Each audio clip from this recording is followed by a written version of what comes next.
Birinci sualın həllinə bax. X kvadratı çıx 25 vurulsun x kvadratı üstəl 16 kiçikdir sıfırdan. Deməli, bu belə bərabərçilik necəlliyi? Hər iki vurğu sıfıra bərabərləşdirib, yəni kökləri tapmalıyıq.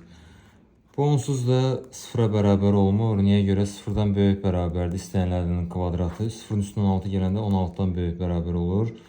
Yəni 16-dan böyük bərabər olan ifadə heç vaxt sıfıra bərabər olmaz. Burada kök yoxdur. Ya da həll eləsəz, tutaq ki, həll eləsəz, görəsiniz ki, müsbət 16-dan o tərəfə keçirəndə mənfi 16, yəni həqiqi ədədin kvadratı heç vaxt mənfi 16 vermir.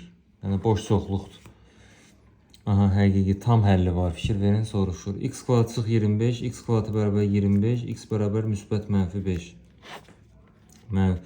Yəni bir sözlə bir dənə bu həmişə müsbətdir də. Bunu ata bilərsiniz imtahanda. Bu müsbət ədədi atanda özü bərabərçiliyin işarəsi dəyişmir. Dəyişmir. X kvadratı çıx 25 kiçik sıfırdan mənfi 5, müsbət 5.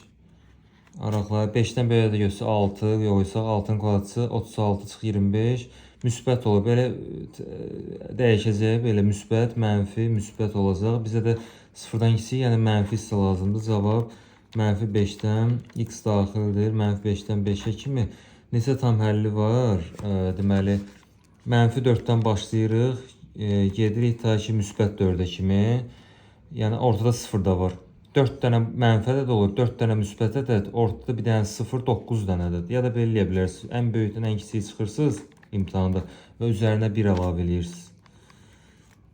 Yəni 4 mənfi müsbət verir, 8 üstəlik 1, 9 dənə tam həllimiz var. D variantı.